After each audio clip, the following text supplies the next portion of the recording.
From Random Secret Studios all over the Delaware Valley. I'm the capo. He's the prize. And this is Sons of Ben, the pod. The pod. Adam, welcome back to episode number Eric Snow. Eric Snow hit this game-sealing shot in the NBA Finals, Game 1 against the Los Angeles Lakers, and watching the replay a mere month and a half ago, my drunk self yells in my apartment to no one in particular, Eric Snow, what'd it do for you? So big fan of the man. Episode number 20, and this week's guest, and Adam, I don't know where it is in the Squadcast video. I've got him right above you. Or is he below you? He's directly below me. So if you go Brady Bunch, Hollywood Squares looking down, you're going to see Mr. Adam Cann from the Philadelphia Union.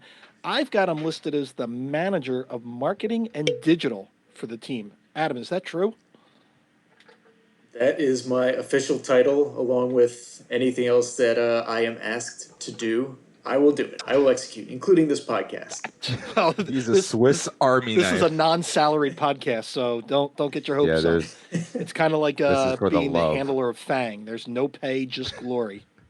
So, Adam, we were talking a bit before, because we were actually doing a pre-interview before this for the first time.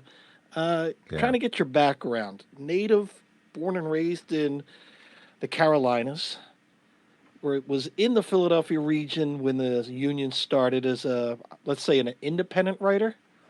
And then... and then went to Texas for grad school, and then came back to the Philadelphia Union. So can you give us a brief summary of what I just summarized? Yeah, I will keep it very brief because it's not that interesting. And I know that this pod is for the engaged. So we're going to fly through it. So I played soccer in North Carolina, Charlotte.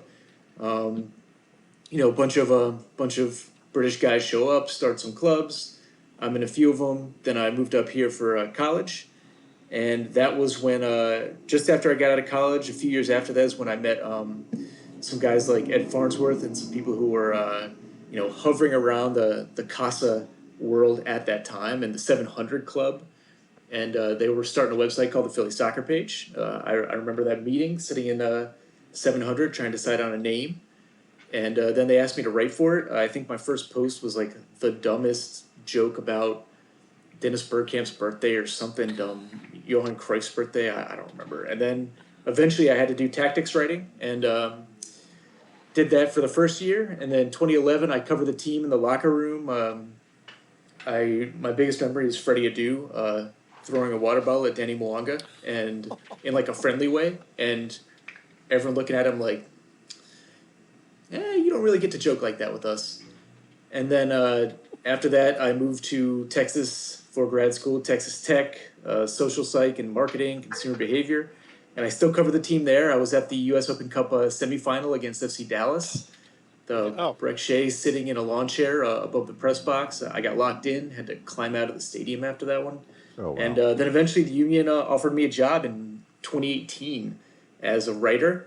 And then I went writer to digital manager to manager, marketing and digital, or whatever the official name is now. And that's how I get to come talk to you guys. And along the way, I've gotten to meet a lot of you guys. I met Adam and have had him on Instagram trivia, which he didn't get to do this week, so I did it. And 6 out of 10, Adam. That's all I got.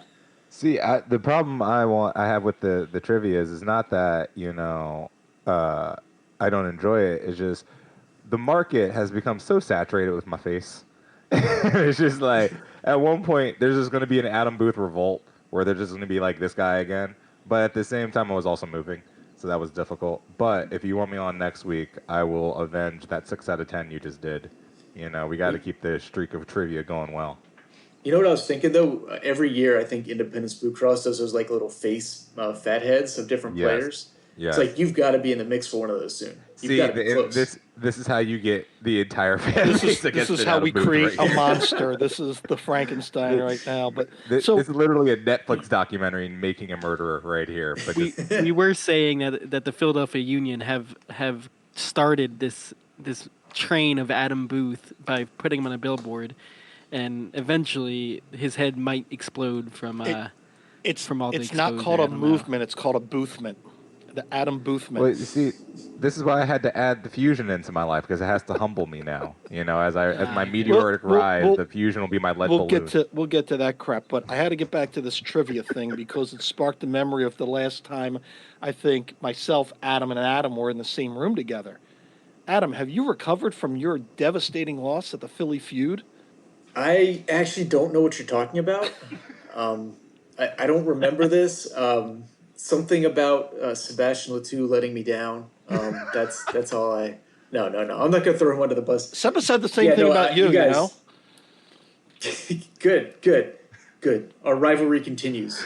Two guys with a nose this size cannot exist together. I would actually blame the Harvard-educated Matt Freese because I think his aunt was Lori Loughlin, and that's how he got into Harvard. You leave Wayne, Pennsylvania's finest child besides myself alone. All right? It is myself, Lisa Raymond, and Matt Freese. We are the pride of Wayne. You leave us alone. Oh, Wayne has got so much. I don't even know if I'd ask Matt about that now because he's so competitive. Like, I remember looking, at one point I didn't walk up to the podium quick enough, and he just looked at me. He was like, go. Oh, yeah. Him and Seba, gave death looks at us after the speed round. Now, the most up-to-date or relevant part about that is both Adams, I have to warn you, because the host of that was Mikey Miss. As you know, he's been in the news, so do not toss your headset because you will get fired. That's just the only warning we're going to have on this podcast. Don't toss the headset. You can curse, but don't toss the headset because you could get fired. Then you better give me an adequate fusion minute today, my friend. Otherwise, this is going halfway across the room. You will get an adequate 32 seconds of fusion. Don't you worry. You know what the bad part about this is Adam has my headphones on currently. Exactly. We're in the studio. So I care not for this equipment around my head, so whatever. Now, Adam C., you touched on something that I got to know about. You talked about Freddie Adu tossing a water bottle at Danny Mwanga. I would say that might be the top story, but you have any other stories that you can politely edit in that people wouldn't know about?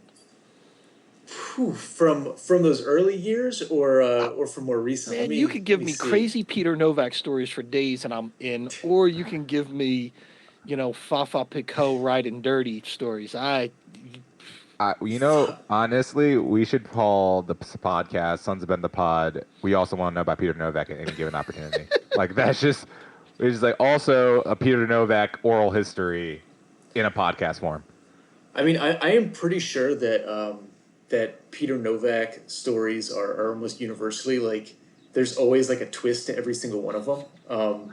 I trying to remember early stuff because I was there in 2011. I was in the locker room a lot, and the thing I most remember about Novak is that he would not really smile or be happy even after the wins. He was just a super serious dude when he come in, and everyone.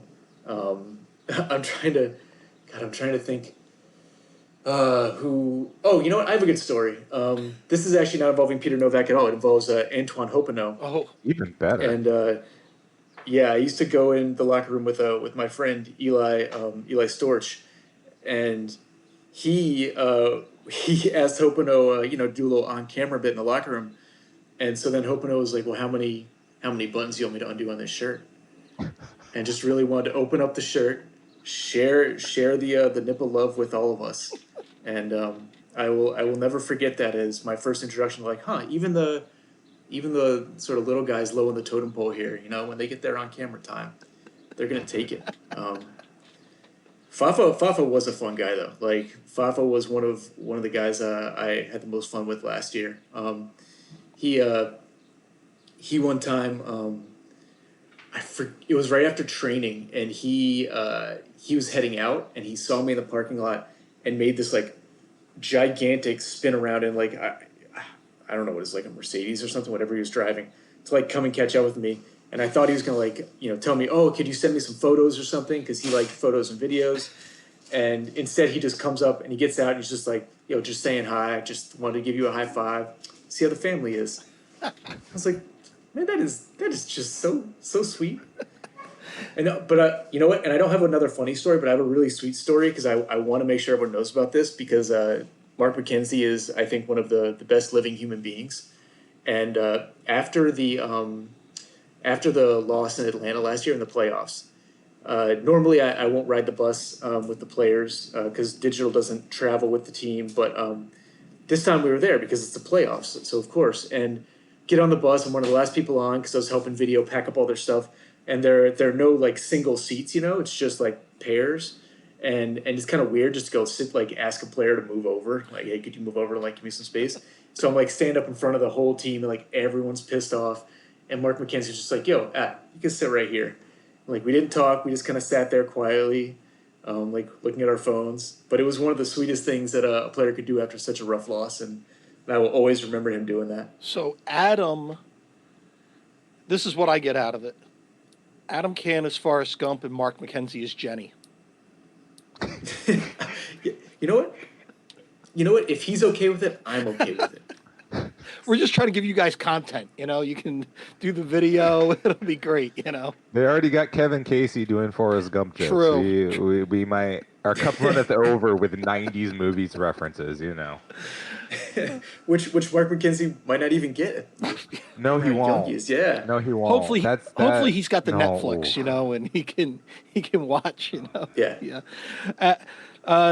Devin, let me do a little quick housekeeping, and then we'll get into the segment that we know is going to run overeth with both Adams. So real quick, the beer of the pod again, Adam. I apologize. Normally, when we're in normal times, one of our friends of the pod, friends of the Sons of Ben, either Yards, 2SP, or the Larimer, provide beer for us and the guests when we do the pod. But since we can't all be together and we're actually recording in the morning, we're not doing a beer of the pod. But I wanted to remind everybody to, still support Yards, 2SP, the Larimer. They're all doing delivery, curbside pickup. God, 2SP, you can drive through the brewery, the actual brewery, and pick up a 6-pack and drive away. So I just wanted to remind everybody to do that. And then let's get back to this. I have a question, and then I know Adam Booth is going to hijack this for his own purposes. But video games, you got to tell me, what goes into these simulated games that you've been doing, and shouldn't we win all the time? You know what?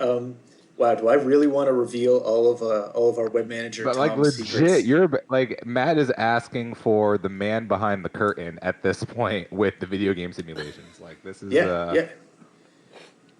And what we actually do is we shrink down the players, we stick them in there. No, So what happens is we have a guy named Tom Vi, who's our web manager, who used to be the communications guy for the late Bethlehem Steel, now Union 2. And he became our web manager, and just like he's one of those guys where you're just like, hey, Tom, do you think you can start coding? And he's like, yeah, I can start coding. And I was like, Tom, you think you can do some simulations? And he was like, oh, I can do some simulations. So now it's actually wonderful because he'll do the simulations, and sometimes we'll be up late in a game, and I'll get a little Slack message. It goes, Sergio just put us ahead. I think we're good. And then I'll be like, oh, nope, DC got one. I don't think it was really a penalty, but it was called. I'm going to have to do this one over. So all day, some days, he's rerunning the simulations and giving me updates. And it's one of those things where you hear it and you're like, would that be annoying? But instead you get really into it and you're just kind of like sitting there waiting on Slack like, all right, Sergio, you got to get one more. Andrew Wooten, a couple times, has been a lifesaver. But yeah, that's how it works. And we should, I don't know if we should win them all, but we should be competitive.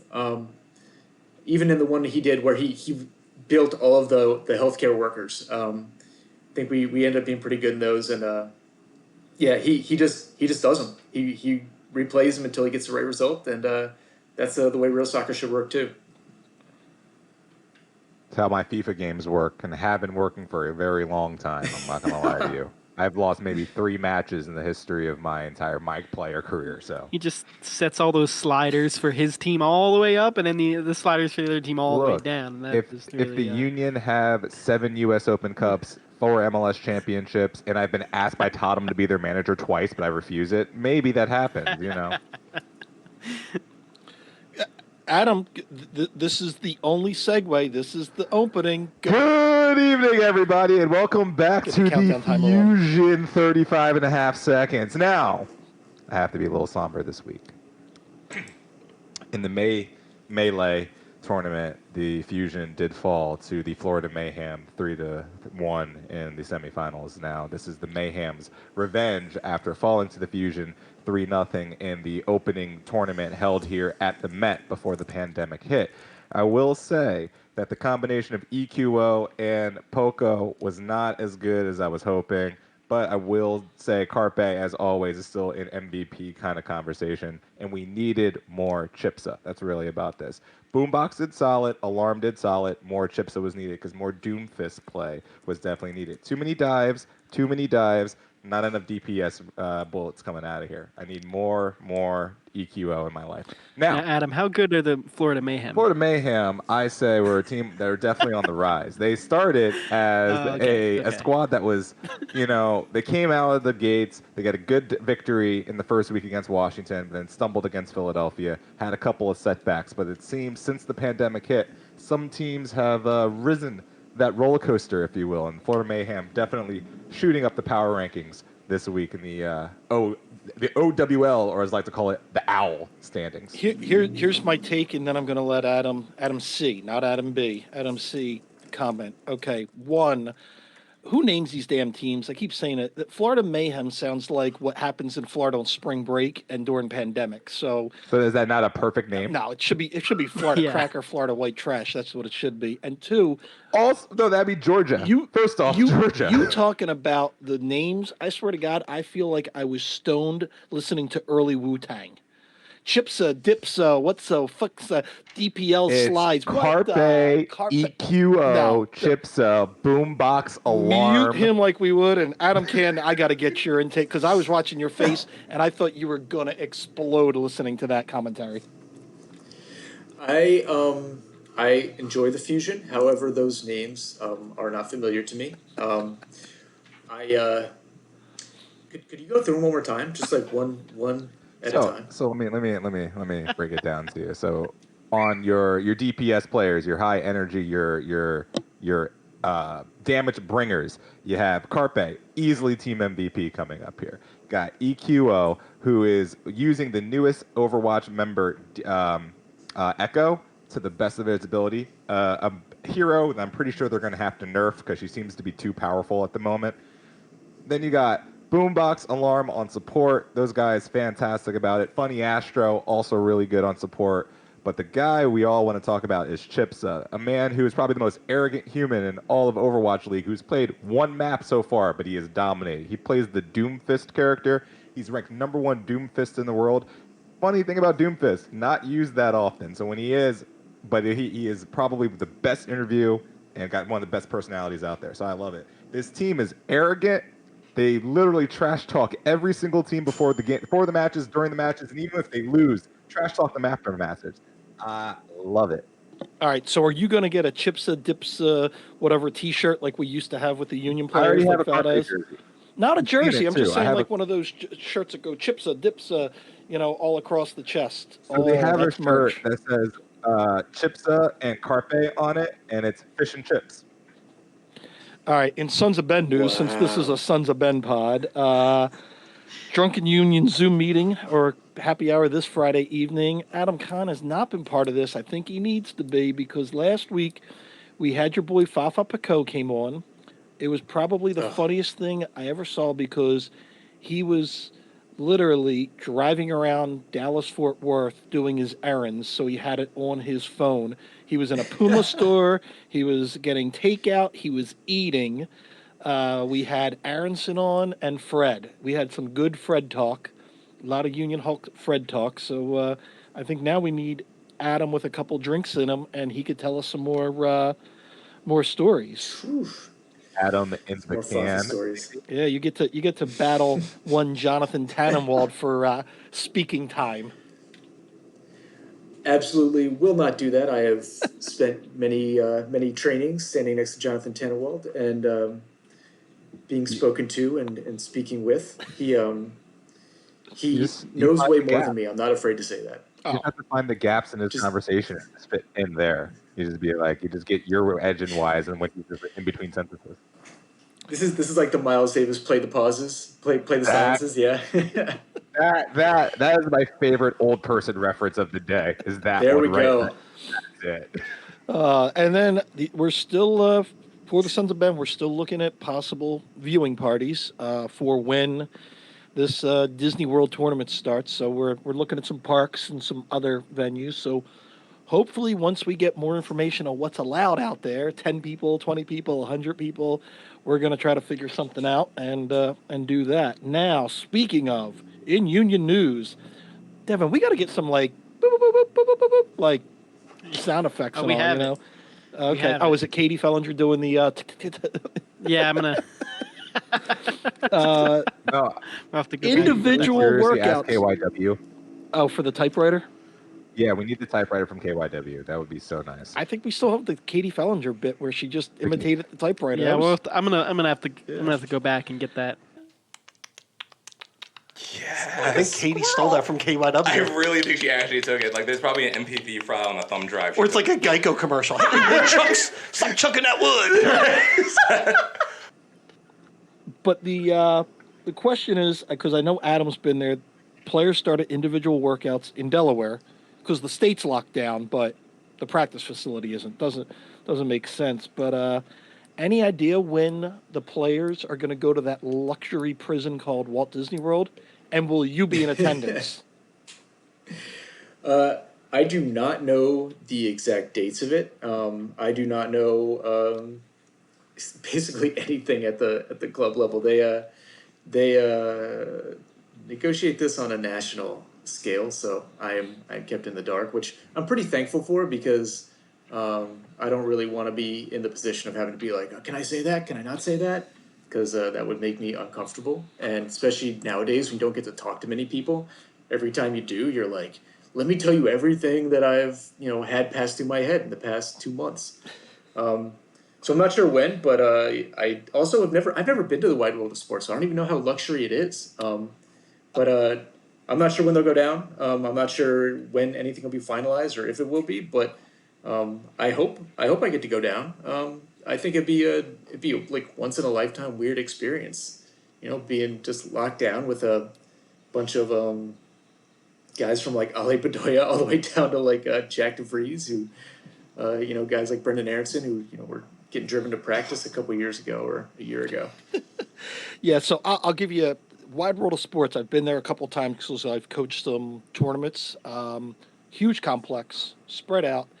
If any complex in the world could handle this, that could, and the facilities are fantastic. They're pro level, but for AAU athletes. They're like when I was coaching the girls I coached in volleyball, only time in my life I was jealous watching the courts that they were playing on. So the facilities are fantastic, and they're all set up that they can be better than good video for scouting purposes and training. So that's great. Now the problem is the hotels that Disney owns right around there are the all-star resorts. Think like Wildwood-esque motels, but with Disney theming. So hopefully you're in a different hotel and getting bussed in. But if you're the ones near there, yeah, you're not going to be thrilled with that. And the pool all plays like Ariel songs the whole time, so you'll just be singing Little Mermaid the rest of your life. So that might not be ideal. You're saying that like it's a bad thing. For an adult male, it might be. The Little Mermaid soundtrack is timeless. Okay, there are certified bangers on that list. And there's a time and a place for that, and it's not 24/7 in your head. Under the sea. I do have a follow-up question on this. Number one, so the hotels are Wildwood-esque. That tells me a lot, but the important thing is, especially if we're kind of locked in there, what's the food like at the hotels? And follow-up, completely unrelated, speaking of bangers, an ongoing debate I've been having with many, many people, is Smash Mouth's All-Star a banger or not? Banger. Split down the middle so far. Banger. It's a banger. Earworm, not a banger. Earworm. Banger. Man, Earworm. Hey Now You're an All-Star. Look, maybe it was because of the time, my age, when that came out. I think it was like 12. That's a perfect time for Hey Now You're an All-Star to come out. Is like 12 years old, because it's just like you're now starting to get the complexities of music, but you still kind of want something wheels on the bus go round and round-esque. That's it right there. When you star on an insurance commercial, you became an earworm, not a banger. So wait, so then does Rock and Roll by Led Zeppelin lose because it was a GMC commercial for 20 years? That's a GMC, not insurance. We like cars. We don't like insurance. Look, I knew it both. Huge differences. All right, so all Geico songs are limited. I get it. So to answer your question, if you're in the all-star resorts, the food is very no bueno. Like think continental breakfast. They do have pool bars, but the food not that good. But the other resorts, like if you're at like the Wilderness Lodge or the Animal Kingdom, it's fantastic. It's great. So oh boy, you're gonna have to. What's the difference between the Wilderness Lodge and the Animal Kingdom? One is near the Magic Kingdom. That's the Wilderness Lodge, and it's based on the national parks. And Animal Kingdom, or the animal whatever, that has like live animals, safaris, and it's more African themed. And okay, that's so way too much Walt Disney World one. knowledge for this pod. Way too much. I'm embarrassing myself. You're a grown man who knows all of Disney World. It's fine. No one's going to question this at all. Disney hotel soundtracks. Right, exactly. You knew what songs were playing at which hotel. I'm not saying that's a fine knowledge you got there, Sparky. College program, buddy. College program alumni. Now, real quick though, I think Adam answered this question already, but recently in news, the Don went all Don on everybody because the Athletic had a leak and sent memos. And was it you, Adam? We just want to know on record. Were you the leak? Am I the leak? So, you know why I couldn't leak? Because I can't even decide who would I leak to. Like, I feel like Jonathan Tannenwald would be very disappointed in me if it wasn't him. I am almost afraid to admit this, but I have like a growing positive feeling for Matt DeGeorge. I just enjoy exchanging words with him. But it would just be, you'd be letting too many people down. And Joe Tanzi's physically imposing, yeah. Yeah, Joe Tanzi, a man who can, pull off khaki shorts in any environment. I enjoy him as well. But yeah, I absolutely am not the league because honestly, I couldn't decide who would get it, who would be the winner. Now, maybe you can leak this. Will the Philadelphia Union beat the Columbus Crew this Saturday? I think they have a very good chance. I think, God, what are the good Bull Durham cliches? Like, one sim at a time. If they score more goals than the Crew do, they might win. God, like the old Madden games where Madden would always be like, the team with the most points is usually the team that wins a game. No, let me tell you now. Now, when you have Brett Favre, okay, he can score those goals. Now, John, I gotta tell you, you're taking me back to drinking. I'm Pat Summerall. Now, before we move on, I want to talk about this Don Garber thing a little bit more because this just like blows me away. It's like, it's something that like I feel like hurts the league more than anything else than like helping at all. The fact that you have to release a memo about people leaking to the Athletic, and then that gets leaked to the Athletic, and they write a story on it. It's just like it's like a makeshift Dana White, where it's like you have like not Don Garber's trying to run the whole thing, and not like dictator-esque, but very, very like him and only him-esque, and he wants to control the message and control and like the way you're so bad at it that it becomes parody. Like your attempt to control the message becomes parody of itself, and it's just like, Adam Silver wouldn't have this happen.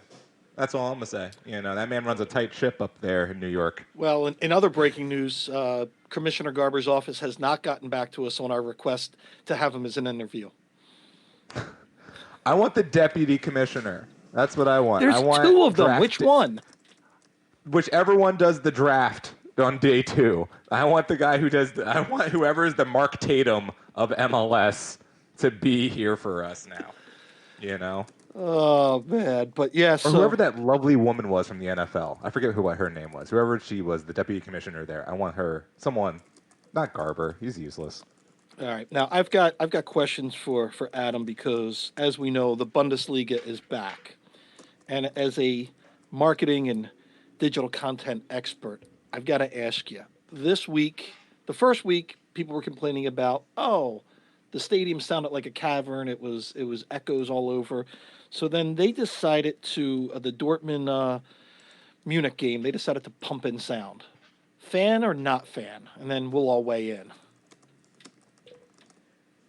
Of the pumped in sound. Yeah, of the pumped in sound. So I, as a marketer, I absolutely love it. But it's like thinking. I read. I think it was Brian Strauss at SI had like a background, or I forget who had it onto like how they set that up. And there's like a sound producer there, like adjusting the noise to match play, which just seems like a really intense job to me. But I like it as a marketer. As a fan or like as a viewer, I hate it because that first weekend, the God, who was Dortmund playing? I forget who they were playing that they absolutely blew out. Schalke. I believe is Wolfsburg. No, it was Schalke. Or no, was it Schalke? The Riviera Derby. Yeah. That was awesome because you could hear all the guys yelling. I think that week in the Mönchengladbach game, the referee went over to talk to Marco Rosa because he could hear everything he was saying. So hearing the level of communication is like, it's one of those things where coaches get asked about it, players get asked about it, and even as like when I was in Texas watching games, like because you can't hear it, you're not really sure how much they're communicating unless they use a lot of body language. So to actually hear how much they talk and like how much that guides play was straight up fascinating to me. Like I love that especially because that's something that you tell like young players, like, hey, you should talk more. And it's like when you're a teacher and you're told, don't just tell kids, no, don't do that. Tell them what to do. And it's so hard to show them, like, here's what professional players do. And then in that one game, you could hear, like, so many different languages, just, like, yelling, like, intonations. It was awesome. Yeah. So I enjoyed it without. I loved it without. And then with the pumped in, I wasn't a fan. Also because I'm watching it and I'm trying to listen to, I'm catching myself listening to the sounds going, all right, what are they doing? What's the chant? And then you're hearing like this overall cheering. And I'm going, there's no way Dortmund fans will be cheering because right now Munich is moving the ball up. So whoever was the DJ was not doing a great job. I was just like, what? I think they're just playing it on loop. Like it was just a loop. And I'm going, and then what's next? Are they going to CGI fans in or, green screen the whole stadium? And what's next? And then do fans stop even going? So I wasn't a fan of the pumped in sound. Maybe just because they didn't do a great job at it, I'm not sure. I want the hologram JP Della Camera, and I want it now. So do we, but for personal use. That's a whole different story. Now, in other big international news, the Premier League, it back.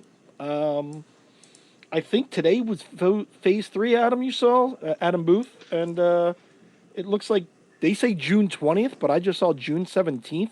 The first match. Yeah, I was perusing the Twitters because I got like 4 updates from my phone because I'm signed up to way too many apps. Yeah, so it seems like June 17th is when Devin gets to feel sad again. He can take his long sad nap as a Tottenham fan into mid-table impossible relegation at this point. I don't even know how that's going to happen for you. That's not even going to be fun. But the rest of us who actually have teams that matter, we're going to be enjoying the nice little sprint towards the finish where we see Liverpool win literally next week. Oh, I think someone's a Liverpool fan. Liverpool. Yeah, I've been waiting my whole life for this. You and Mark Evans. Is that the only thing you two bond about is Liverpool? Yeah. No, Mark and I bond about Liverpool, and we bond about him having so many more jerseys than me that it's almost incalculable. I mean, I don't know how we're both going to react. Like, that's the weird thing is all of us, it's kind of like the Union US Open Cup. Like, if they ever get back to another final and we're there, like, I just don't know how to react for a win because, like, the build-up, like, Liverpool being, like, 1 or 2 points behind so many times, finishing second, 3 times under 3 different managers. Like, same with the US Open Cup. I'm just like, it's going to be so many different years all at once. Oh. It's going to be super anticlimactic. Enjoy. Well, I've got that's how the Champions League final was. Yeah, it's over. Oh. I've got a little good news. That's how the Champions League final was. I've got a little good news. That was Devin's prayers. Oh my God, it's over. Thank you, God. Oh, Jesus Christ! Do I not have to see that happen again? My God. I've got a little good news on the jersey front. Since Mark has got a second kid now, I don't think he's got the budget, so I think you can catch him now on the jersey front. You might even be able to buy some of his old jerseys at a discount because he's probably knee deep in Pampers right now. So that's the good news. The bad news, he has to save his money for the new Tampa Bay Buccaneers jerseys he needs with the Tom Brady experience. Tom Brady. Oh God. I actually want Mark back on the pod so we can ask him: are you still a Patriots fan, or are you following Tom into the dark? Because I think a lot of Bostonians have that feeling right now. Of can I give up on Lord and Savior Tom? You know. The really fun thing is, as someone who grew up in North Carolina, is the Panthers. I think at one point put up a graphic of like all the great QBs in the NFC South now. Mm-hmm. And so it was, what is it? Tom Brady, Matt Ryan, Drew Brees, and then Teddy Bridgewater.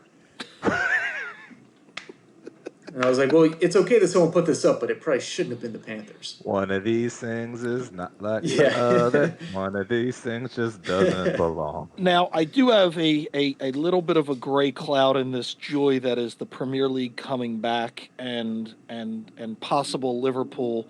Because Liverpool always seems to be like Lucy, where the ball gets pulled away. Or Charlie Brown, I'm sorry, where Lucy pulls the ball away. Is Aaron Ramsdale from Bournemouth going to be your Lucy?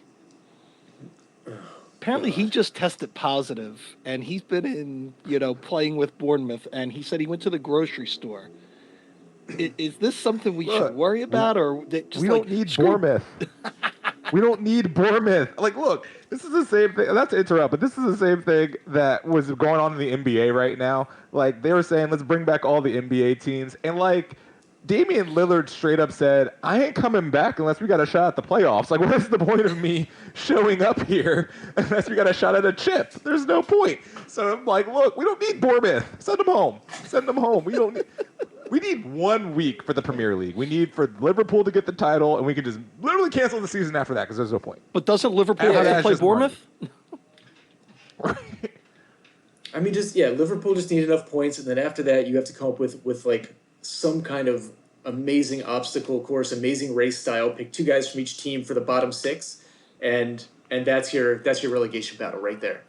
I was watching Fox last night because Master Chef came back on, and oh my God, that is a fantastic program. But right after Master Chef was the J.J. Watt and Watt Brothers experience known as Ultimate Tag. And yes, that times a million. It's like American Gladiators, but just straight up tag. And they got these personalities like Bulldog and the Atomic Ant and like Iron Giantess. I love this whole thing. That is how the relegation battle should be won. You take your fastest players from all the bottom 5 teams, ultimate tag against Iron Giantess and the Kid. Well, Tottenham's got an advantage because they've got a trained soldier now on their team. Right? That's the only medals he's getting anytime soon. Now speaking of back, and this comes with a conspiracy theory on my part only. The NWSL is working to be the first league back in North America for, I think, June 27th was the date. But here's my conspiracy theory. Immediately after that, Governor Murphy allows professional sports teams to open up facilities for individual training.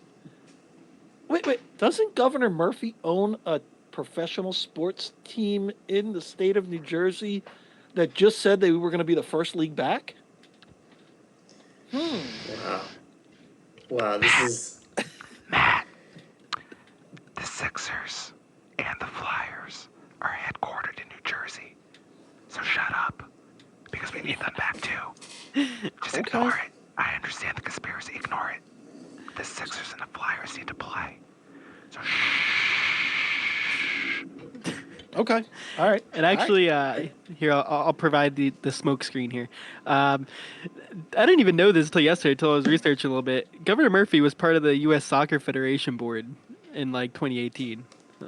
I found that... It's so inside baseball, it hurts, right? Yeah. It's like legit. Like, a little bit. It's like, and look, if you are the NWSL, you found yourself a very unique opportunity. You have a chance to have all eyes on you at least for 2 weeks. And that's a weird window that no one was going to have previously. And I'm a huge fan of the NWSL. I'm always advocating for them to bring another team to the Delaware Valley. yes, Sky Blue is around, but Philadelphia itself deserves a team. I really believe that.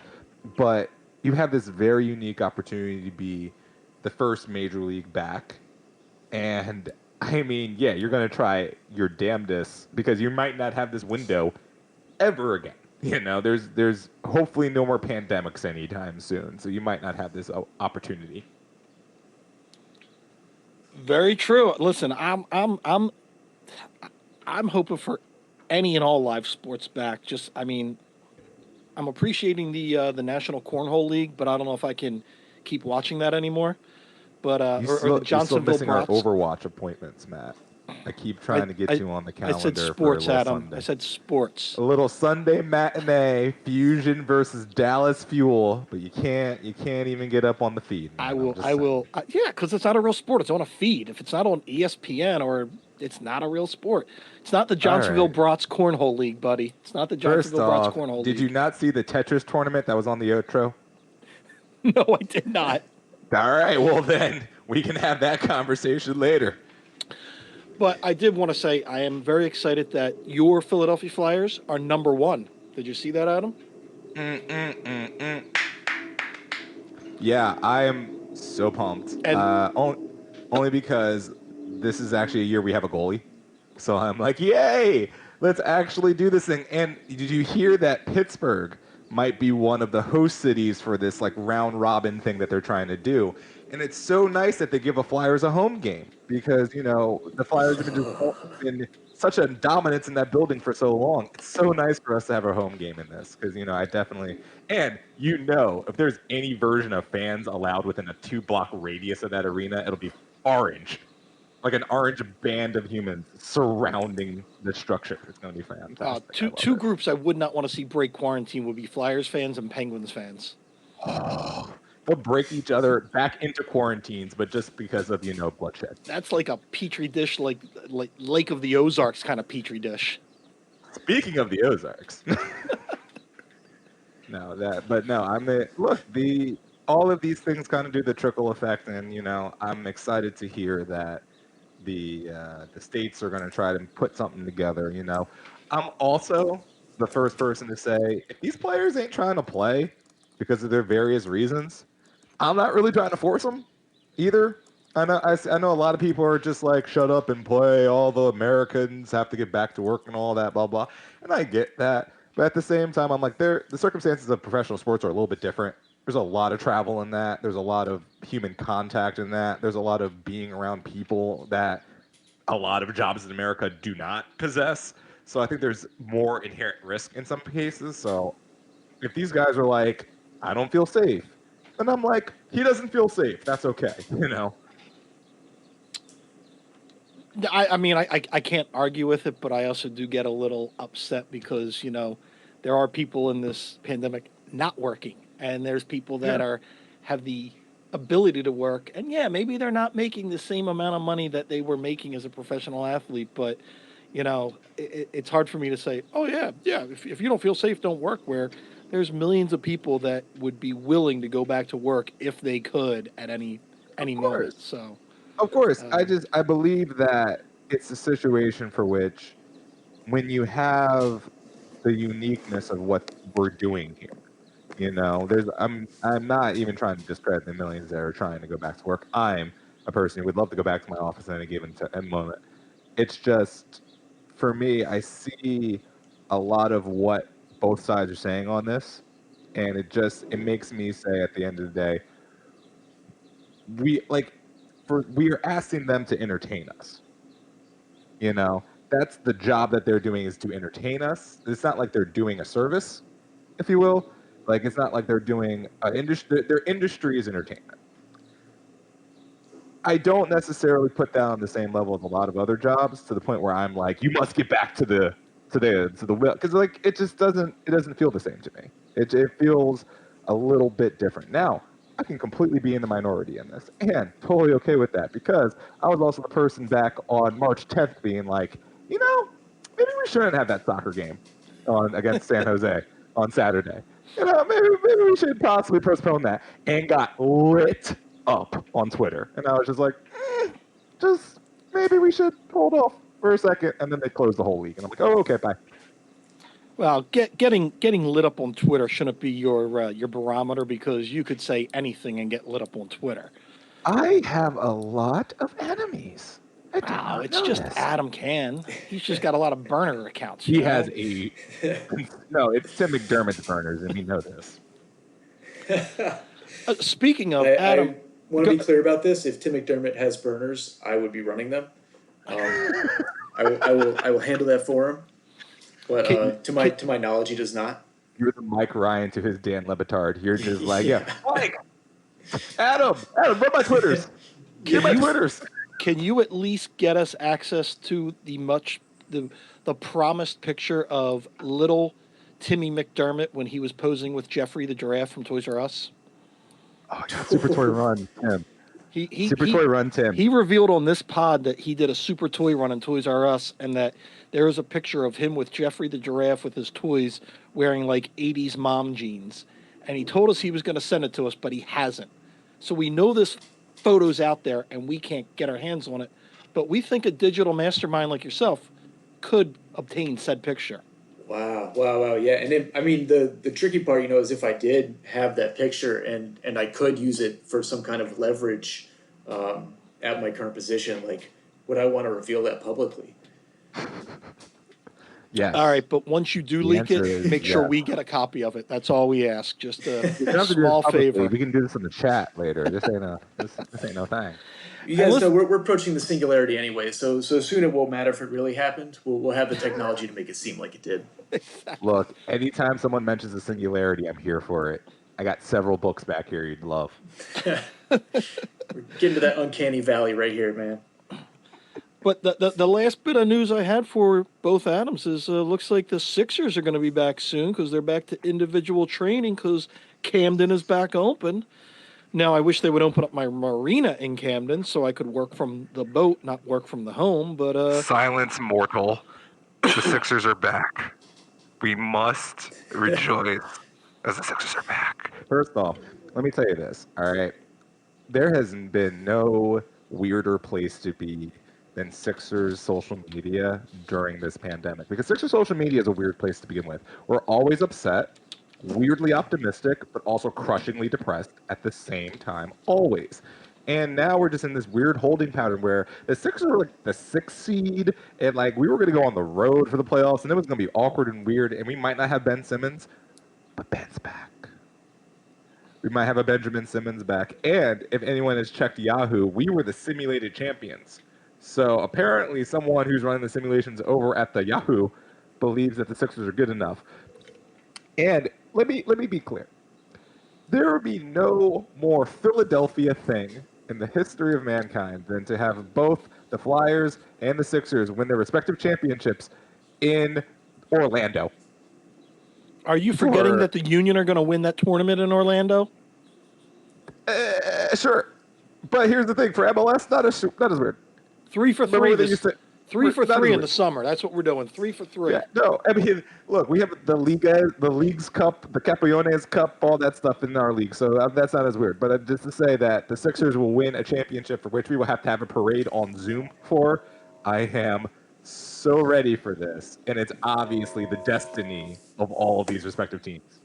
It just makes me think of that first Dortmund goal when the Bundesliga came back and Haaland scored, and then they couldn't touch each other when they celebrated, and like they did just like a little wiggle, like a few yards away from each other. I'm just imagining all of Philadelphia getting together 3 times to wiggle together from a distance. It's like Hands Across America, but just wiggles. Oh, with pool noodles. Like the throwback, like 20 years from now, yeah, those would be amazing. I honestly, because here's the thing. Someone's going to have to win a championship in this year era. Some of these teams are going to have to win these championships. And these championships are going to be viewed differently than any prior in any post. It's just going to be that weird 2020 year where everyone won things behind gloves and shields and plexiglass in empty arenas across the literal globe. Like, it's going to be like the first years of MLS all over again. It's also, you know what, like the thing you notice, we did like, we've done this Fight for Philly community campaign. And the crazy thing to me is like, you could just feel all the pent up, like all the energy that people channel into sports in Philly. is getting like channeled into other areas. But when sports come back, like that release, I don't know where it's gonna go, but it's gonna come out. It's gonna come out hard. Yeah. It's gonna be a laser beam that just breaks through Broad Street and just carves it up all the way to South Philadelphia. It's gonna be it's gonna be like in Thor, and someone's just gonna like put that sword in and release the We're gonna harness the power. Pico will not even know the levels of energy we're about to display here. It's gonna be uncanny. I think you meant Talon. Oh, never mind. They don't count anymore. My bad. The artist formerly known as PPL, or again, we have songs about this, and I'm very excited to break out once we eventually get back to Chester in 2077. All right, Devin, do we have any more housekeeping to do, or have we fulfilled all our obligations That's all here? That's all we got. So do you want to do like 30 some more seconds about the fusion? Because I got No. it. So, Adam, Cann, thank you very much for being our very special guest and putting up with the shenanigans. We hope Tim keeps you on board because you outshined him today on the pod. Well, he has to, because otherwise this Toys R Us picture is going to go far and wide. But also, it was great, Adam. It was great watching you set up your studio for people that couldn't see it. Yeah, it's a beautiful thing. Occasionally Devin takes photos, so I have to look like it's not complete chaos behind me right now with boxes and like strewed bodies. Is that what I'm supposed to be doing? Or dead bodies? No, yes. No. Wow. Oh well. Really? I didn't get the memo. Well, I don't think I look great, so that's fine. You look wonderful. So, Adam, again, thank you very much. Guys, thanks for one more week, and onward and upward. And remember, everybody, wash your hands. Sexy season.